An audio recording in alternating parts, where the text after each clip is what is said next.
Hi guys, welcome back to data with Mayank. तो आज हम सॉल्व करने वाले हैं एक लीड कोड का मीडियम लेवल क्वेश्चन जिसका नाम है रोटेट इमेज। तो इस क्वेश्चन को एक और नाम से जाना जाता है जिसको हम बोलते हैं रोटेट मैट्रिक्स बाय 90 डिग्रीज। मतलब हमें एक मैट्रिक्स दिया जाएगा एन क्रॉस एन का, उसको हमें 90 डिग्री से रोटेट करना है। तो इसमें अब एग्जाम्पल देख लेते हैं क्या दिया गया है। तो इसमें 3x3 का मैट्रिक्स दिया गया है और इसको रोटेट कर दिया बाय 90 डिग्री, और फाइनली हमारा रिजल्टेंट ये बन रहा है। ओके, तो अगर मैं इस एग्जाम्पल पे देखूँ जो मैंने लिखा हुआ है, तो ये एग्जाम्पल क्या बनेगा अगर मैं इसको 90 डिग्री रोटेट कर देता हूँ। तो 90 डिग्री रोटेट कर देता हूँ तो क्या बनेगा सोचो। अब हम पहले ब्रूट फोर्स देखने वाले हैं इस क्वेश्चन के सॉल्यूशन के लिए। लेकिन अब पहले तुम्हें ये सोचना है कि इसको 90 डिग्री करूँगा इस वाले एग्जाम्पल को तो क्या बनेगा, क्योंकि उसी में ही छुपा हुआ है हमारा ऑब्जर्वेशन। सोच लिया? ठीक है, तो मैं बताता हूँ। तो अब एक ऑब्जर्वेशन देखो क्या हो रहा है। जो हमारा फर्स्ट कॉलम है वो हमारा लास्ट रो नहीं है। सॉरी, कॉलम नहीं, फर्स्ट जो हमारा फर्स्ट रो है वो हमारा लास्ट कॉलम नहीं है यहाँ पे। जो हमारा सेकंड रो है वो हमारा सेकंड लास्ट कॉलम हो गया, और जो हमारा लास्ट रो है वो हमारा फर्स्ट कॉलम हो गया। तो कुछ ऐसा ही नहीं होगा इसमें भी। जो हमारा फर्स्ट रो है वो हमारा लास्ट कॉलम होना चाहिए यहाँ पे। फिर ये वाला रो इधर आ जाएगा, फिर ये वाला रो इधर आ जाएगा, फिर ये वाला रो इधर आ जाएगा। ये एक नया मैट्रिक्स बन जाएगा ना। फिर हम इसको इसमें कॉपी कर देंगे। ऐसे करके हम निकाल सकते हैं, मतलब रिजल्ट दे सकते हैं। क्योंकि हमें ये एरे रिटर्न नहीं करना है। देखो क्वेश्चन में बोला है कि you have to rotate the image in place, तो मतलब इसी एरे को हमें चेंज करना पड़ेगा। ठीक है, अभी इस पे बाद में आएंगे कि do not allocate another 2D matrix and do the rotation. ये हमारा ऑप्टिमाइज अप्रोच में देखेंगे। अभी हम एक्स्ट्रा 2D मैट्रिक्स यूज़ करेंगे। ठीक है, तो मैंने क्या बोला कि हमारा फर्स्ट रो तो बन जाएगा लास्ट कॉलम, सेकंड रो बन जाएगा second last column, third row बन जाएगा third last column, last row बन जाएगा फर्स्ट कॉलम। यही बोला ना मैंने। और अगर मैं इसके इंडेक्स लिख लूँ,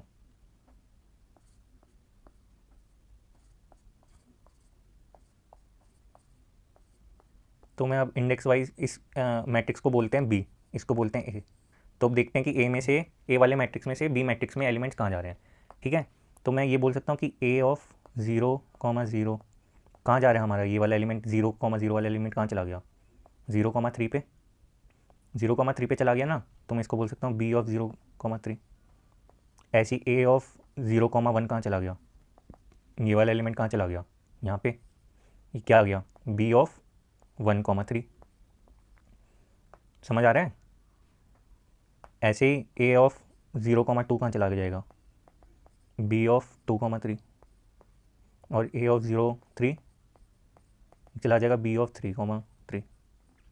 ये हमारा फर्स्ट रो के लिए हो गया। फर्स्ट रो ये था जो कि उधर जाके हमारा क्या बन गया? Last column. ये लास्ट कॉलम बन गया बी में। ये हमारा लास्ट कॉलम बन गया ना।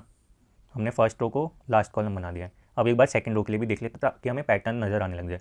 ठीक है, सेकंड रो में क्या होगा? A of 1,0, A of 1,2, 1,1 sorry, A of 1,2, A of 1,3। अब ये देखते हैं कहाँ कहाँ जा रहा है। ये तुम ध्यान से देखो तो बी ऑफ 0,2 पे नहीं है ये। ए ऑफ 1,0, 1,0 कहाँ चला गया? ये 5 कहाँ चला गया? इधर नहीं चला गया है 0,2 में। ऐसी जा रही है ना, यही मैपिंग हो रही है ना। अब बाकी एलिमेंट्स की भी मैपिंग कर लेते हैं। ए ऑफ 1,1 कहाँ चला गया है? B of 1,2। ए ऑफ 1,2 कहाँ चला गया है? B of 2,2। और ए ऑफ 1,3 कहाँ चला गया? B of 3,1। तो अब तो तुम्हें पैटर्न दिख ही गया होगा। ये सेकंड रो के लिए लिखा है मैंने। अब तो पैटर्न दिख रहा है ना अच्छे से कि क्या हो रहा है। जो हमारा ए आई जे है, मैं ए आई जे लिख लेता हूँ यहाँ पे।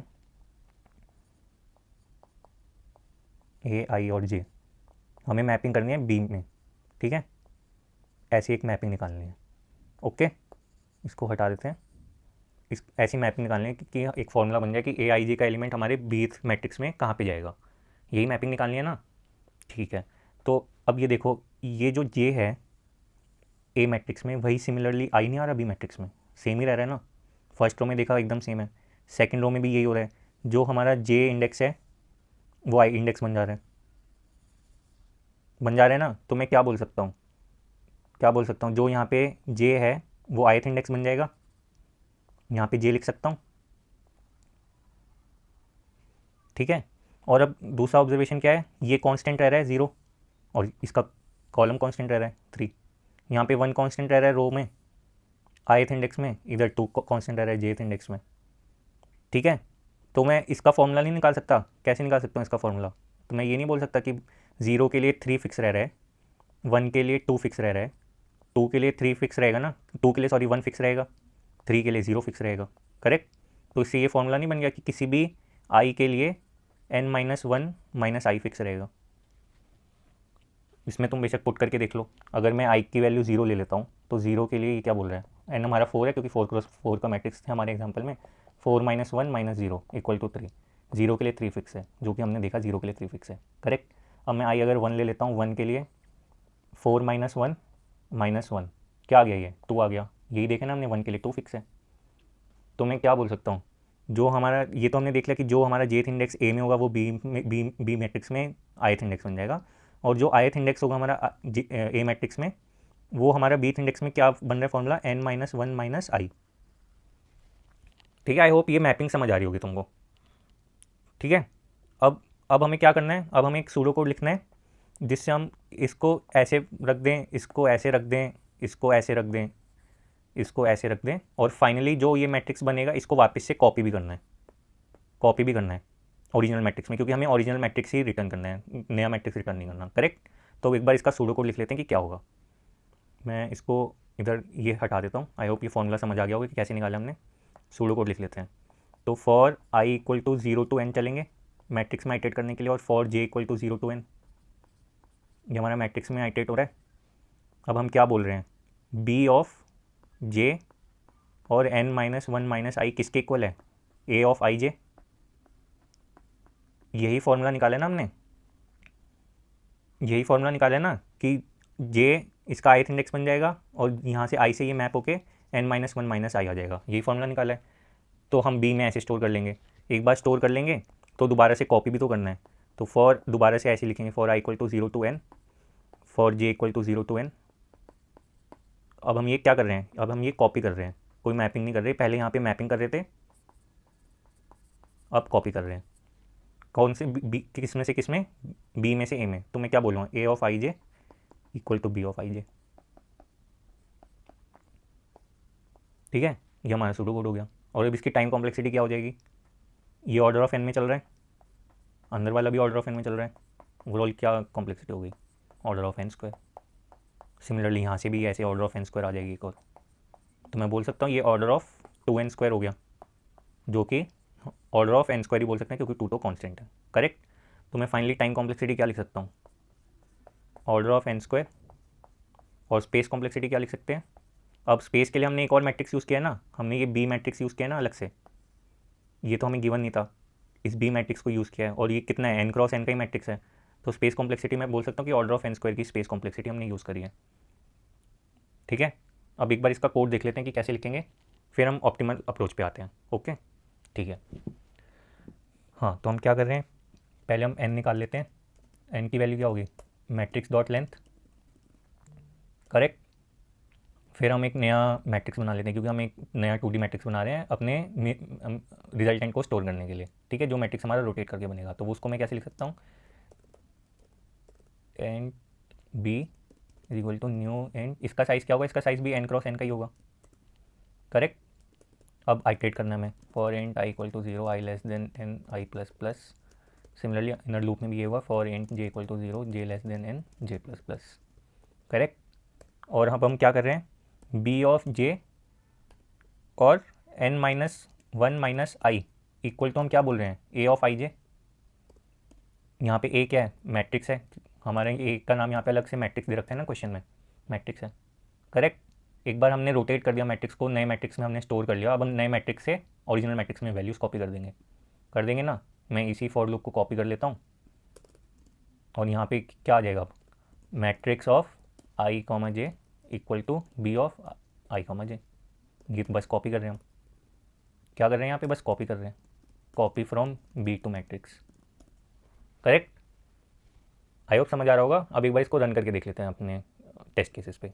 ओके, तो कंपाइल एरर आ रहा है, हमने यहाँ पे 2 इक्वल टू लगा दी गलती से। दोबारा रन करके देख लेते हैं, दोबारा से। ओके, हमने कॉपी किया था, फिर से रन करके देख लेते हैं। ओके, तो ये हमारे टेस्ट केसेस पे सबमिट हो रहा है। अब मैं इसको सबमिट करके देख लेता हूँ।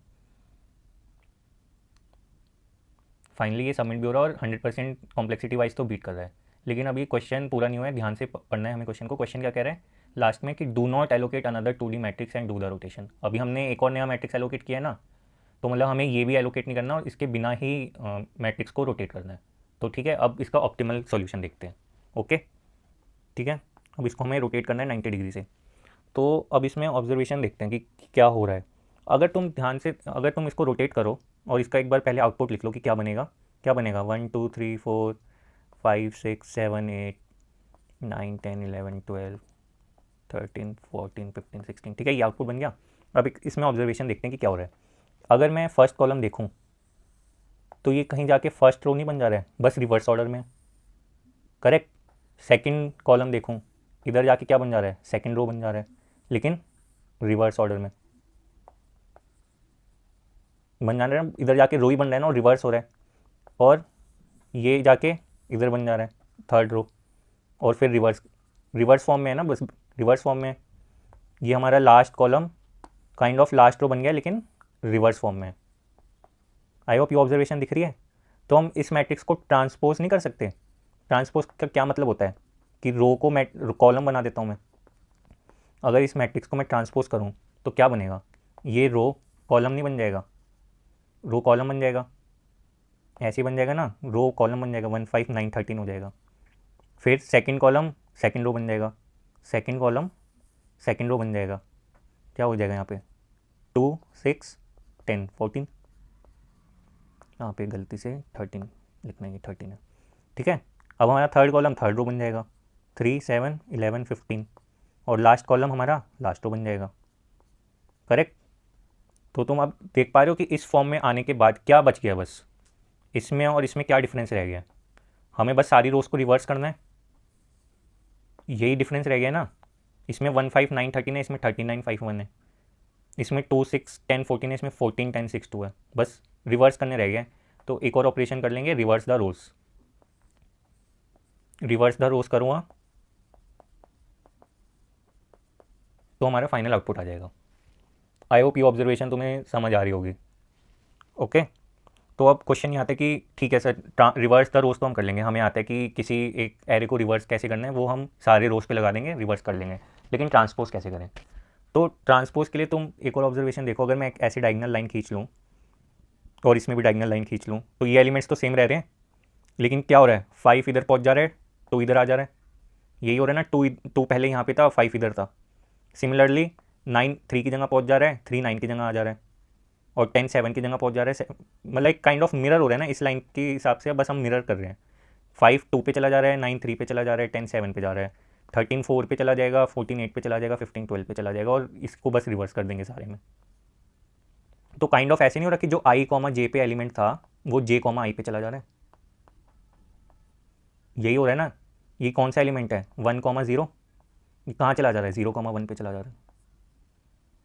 सिमिलरली 2 कॉमा 0 कहाँ चला जा रहा है, इधर आ रहा है ना ये 9, तो कहाँ चला जा रहा है, 0 कॉमा 2 पे। और 2 कॉमा 1 कहाँ चला जा रहा है, 1 कॉमा 2 पे। 2 कॉमा 1 कहाँ चला जा रहा है, 1 कॉमा 2 पे। करेक्ट। तो ट्रांसपोज के लिए क्या करेंगे, अब हम सूडो कोड लिख लेते हैं। ट्रांसपोज के लिए क्या करने वाले हैं, आई और जे को बस बेसिकली, और हमें एक और चीज़ का ध्यान रखना है, हम बस आधे एरे के लिए करेंगे ये, इसको बस एक ही बार स्वैप करेंगे। अगर तुम इस एलिमेंट पे आए, तुमने एक बार स्वैप कर दिया, तुम वापस से इस एलिमेंट पे आए, दोबारा से उसको स्वैप कर दिया, तो kind of same he similar array बन जाएगा ना। तो बस एक ही बार मैं बस इतने एरे पे आऊँगा और स्वैप करता रहूँगा, ऐसे स्वैप करता रहूँगा। ठीक है, तो उसके लिए अब सूडो कोड देख लेते हैं कि कैसे लिखेंगे। तो for int i equal to 0 to n, तो ऐसे ही चलेगा। अब सेकेंड लूप में इसमें ध्यान से देखो मैं क्या कर रहा हूँ। मैं इन जे इक्वल टू आई प्लस 1 से चलाता हूँ, तो 0th के लिए कहाँ से चलेगा, 0 कॉमा 0 के लिए कहाँ से चलेगा, जे यहाँ से चलेगा, ठीक है। फिर 1 के लिए यहाँ से चलेगा, फिर 2 के लिए यहाँ से चलेगा, 3 के लिए आगे है ही नहीं तो चलेगा ही नहीं, ठीक है। और मैं इस आई कॉमा जे को बस इधर लेके आ रहा हूँ, इधर ले आऊँगा, ठीक है। आई होप ये समझ आ रहा होगा। और J less than N, J plus plus, मैं क्या कर रहा हूँ, swap array of I J comma array of J I. हमने स्वैप कर दिया, ये ट्रांसपोज के लिए स्वैप कर दिया, इससे हम ट्रांसपोज निकाल रहे हैं। आई होप ये समझ आ गया होगा कि ट्रांसपोज कैसे निकला, हमने स्वैप कर दिया। ट्रांसपोज के बाद क्या कर रहे हैं, सारी रो को रिवर्स कर दे रहे हैं। तो for int i equal to 0 n तक चलेंगे, reverse row of i, row i reverse कर देंगे ना, करेक्ट। आई होप ये समझ आ रहा है। इसको रो ऑफ आई को मैं क्या लिख सकता हूँ, एरे ऑफ ए ऑफ आई नहीं लिख सकता, बस इसको रिवर्स कर देंगे, पूरा रो हमें बस रिवर्स करना है। आई होप ये समझ आ रहा होगा, ये रिवर्स के लिए लिखा है। तो हमें एक रिवर्स फंक्शन लिखना पड़ेगा, एक स्वैप फंक्शन अलग से लिखना पड़ेगा, वो हम कोड में देखेंगे कि कैसे लिख रहे हैं। और अब हम टाइम कॉम्प्लेक्सिटी निकाल लें, अगर टाइम कॉम्प्लेक्सिटी निकालते हैं तो ये कैसे चल रहा है, ऑर्डर ऑफ एन में, और ये कैसे चल रहा है, पहली बार n-1 टाइम चल रहा है, फिर n-2 टाइम चल रहा है, n-3 टाइम चल रहा है। तो काइंड ऑफ मैं ये नहीं बोल सकता कि ये पूरा का पूरा ऑपरेशन ऐसे चल रहा है, पहले n-1 टाइम चलेगा, n-2, n-3, अगर हम इसको ऐड करते रहें 1 तक, तो हमारा क्या फॉर्मूला होता है, n इंटू एन प्लस 1/2 ना, n इंटू एन प्लस 1/2। तो ये काइंड ऑफ क्या बन जाएगा, n स्क्वायर, ठीक है। तो फाइनली हमारी कॉम्प्लेक्सिटी क्या बन जाएगी, order of n square. I hope इतना समझ आ गया होगा, ठीक है। और इसमें क्या हो रहा है, इस वाले लूप में ये ऑर्डर ऑफ एन में चल रहा है, और हर रो को रिवर्स करने की कितनी कॉम्प्लेक्सिटी होगी, हमने रिवर्स फंक्शन कैसे लिखना है, जो ऑर्डर ऑफ n/2 में चलेगा, मैं वो रिवर्स फंक्शन अभी बताता हूँ कैसे चलेगा। तो इसकी कॉम्प्लेक्सिटी क्या हो जाएगी, order of n into n/2, ये भी ऑर्डर ऑफ n स्क्वायर हो जाएगा। तो दोनों ऑर्डर ऑफ n स्क्वायर हो रहे हैं दोनों लूप्स, तो फाइनल कॉम्प्लेक्सिटी क्या आ जाएगी, ऑर्डर ऑफ n स्क्वायर की। और स्पेस कॉम्प्लेक्सिटी में हमने कोई एक्स्ट्रा मैट्रिक्स यूज़ किया अब नहीं, तो ऑर्डर ऑफ 1, ठीक है। तो अब आई होप स्वैप फंक्शन तो तुम्हें लिखना आता है, हम देख लेंगे कि कैसे लिखेंगे। एक बार रिवर्स देख लेते हैं कि कैसे रिवर्स करेंगे। अब कोई भी हमें एरे दे रखा है, मान लो 1 2 3 4, इसको हमें 5 भी ले लेते हैं। इसको अगर रिवर्स करना है तो आंसर 5 4 3 2 1 आएगा, है ना। तो इसको रिवर्स कैसे कर सकता हूँ मैं, 2 पॉइंटर्स ले सकता हूँ यहाँ पे आई जे, पहले इन दोनों को स्वैप कर देता हूँ, ठीक है, इन दोनों को स्वैप कर देता हूँ। तो क्या बनेगा, क्या बनेगा जब इनको स्वैप कर दूंगा, तो मैं ये 1 से हट के 5 हो जाएगा, ये 5 से हट के 1 हो जाएगा, करेक्ट। फिर आई प्लस प्लस और जे माइनस माइनस कर देंगे, अब आई यहाँ पे आ जाएगा, जे यहाँ पे आ जाएगा, इनको वापस से स्वैप कर देंगे, ये क्या बन जाएगा 4 और ये 2 बन जाएगा। अब आई प्लस प्लस और जे माइनस माइनस कर देंगे वापस से, तो आई यहाँ पे आ गया, जे भी यहीं पे आ गया, दोनों को स्वैप करेंगे, सेम ही एलिमेंट को स्वैप कर रहे हैं, क्या बनेगा 3 बनेगा, ठीक है। और फिर आई प्लस प्लस जे माइनस माइनस कर देंगे, आई यहाँ आ जाएगा, जे यहाँ आ जाएगा, क्योंकि आई और जे क्रॉस हो गया, अब हम रुक जाएंगे। तो तुम देख रहे हो ये ऑर्डर ऑफ n/2 में क्यों चल रहा है, आई और समझ आ रहा हो कि ऑर्डर ऑफ n/2 में चल रहा है, बस हम हाफ ही एरे आइट्रेट कर रहे हैं आई से, और जे भी हाफ ही एरे आइट्रेट कर रहे हैं, और जब वो क्रॉस हो जा रहे हैं तो हम रुक जा रहे हैं, और हमारा एरे भी रिवर्स हो जा रहा है, 5 4 3 2 1 बन गया, अगर ध्यान से देखो तो, ठीक है। आई होप ये समझ आ रहा होगा कि रिवर्स की कॉम्प्लेक्सिटी ऑर्डर ऑफ n/2 क्यों है। तो एक बार इसका कोड लिख लेते हैं, ठीक है। तो ये पिछले अप्रोच का मैं कोड हटा देता हूँ, एन हम वापस से निकालेंगे। तो अभी हम क्या करना है, अभी हमें स्वैप करना है, तो पहले एक स्वैप फंक्शन लिखते हैं, ठीक है। स्वैप फंक्शन क्या करेगा, ये हमारा मैट्रिक्स लेगा, लेगा कि नहीं लेगा, मैट्रिक्स एक इनपुट ले लेगा, और इन आई का 2 इंडेक्स ले लेगा। हमें क्या करना है स्वैप में,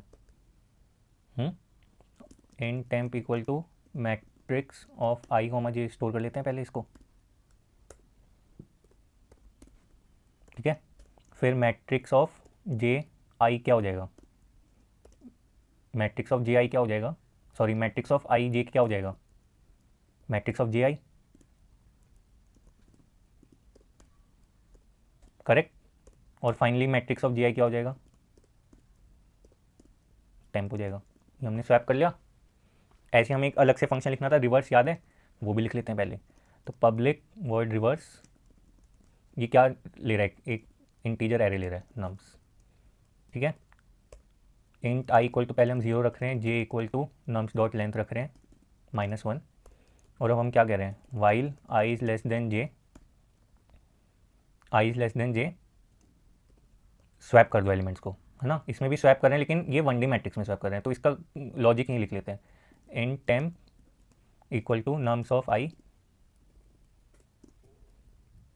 और नम्स ऑफ आई क्या बन जाएगा, नम्स ऑफ जे, और नम्स ऑफ जे क्या बन जाएगा, टेम्प बन जाएगा, करेक्ट। और फाइनली हम क्या कर देंगे, आई प्लस प्लस जे माइनस माइनस, जब तक आई लेस देन इक्वल टू जे ये होता रहेगा, अब हम हमारे मेन फंक्शन पे आ जाते हैं कि कैसे क्या कर रहे हैं। पहले हमें ट्रांसपोज करना है, हमने अभी देखा था। ट्रांसपोज करेंगे पहले मैट्रिक्स को, तो उसके लिए क्या कोड लिखेंगे, for int i equal to 0 i less than n i plus plus, और जे कहाँ से शुरू हो रहा था हमारा, for int j equal to i plus one से शुरू हो रहा था, याद हो तो आई प्लस वन से शुरू हो रहा था, J less than N J plus plus. अगर ये समझ नहीं आ रहा है कि आई प्लस वन से क्यों हो रहा है शुरू, तो वीडियो को थोड़ा सा बैक करो, जहाँ पे मैं इसका सूडो कोड समझाया मैंने, वहाँ पे तुम्हें समझ आ जाएगा। और अब हमें क्या करना है, हमें स्वैप कर देना है मैट्रिक्स में आई कॉमा जे, करेक्ट, ओके। अब हमने ट्रांसपोज कर लिया है। ट्रांसपोज करने के लिए के बाद क्या बच गया था, हमें रिवर्स द रोज। तो रिवर्स द रोज के लिए भी हम क्या कर लेंगे, for int i equal to 0 i less than n i plus plus, और मैं क्या कर लूँगा, रिवर्स कर दूँगा सारी रोज मैट्रिक्स ऑफ आई, सारी रोज को इसमें भेजता रहूँगा, रिवर्स करता रहूँगा, इससे हमारी सारी रोज रिवर्स हो जाएंगी, करेक्ट। आई होप समझ आ गया होगा ये। तो एक बार इसको रन करके देख लेते हैं, आई होप कोई कंपाइलेशन एरर ना हो। ठीक है, तो रन हो रहा है सारे उस पर टेस्ट केसेस पे। अब इसको सबमिट कर लेते हैं। हाँ, तो सबमिट हो गया, और सारी 100% कॉम्प्लेक्सिटी को बीट भी कर पा रहा है, और हमने अलग से कोई 2D मैट्रिक्स भी एलोकेट नहीं किया। तो आई होप तुमको ये क्वेश्चन समझ आ गया होगा। अगर समझ नहीं आया तो वीडियो को दोबारा से देखो, क्योंकि ये इंपॉर्टेंट क्वेश्चन है, काफ़ी कंपनीज में पूछा गया है। ओके, तो आई होप वीडियो तुम्हें पसंद आई हो और तुम्हें समझ आया हो। अगर तुम्हें वीडियो पसंद आई और अच्छी लगी हो तो please like share and subscribe. मिलते हैं नेक्स्ट वीडियो में। Thank you.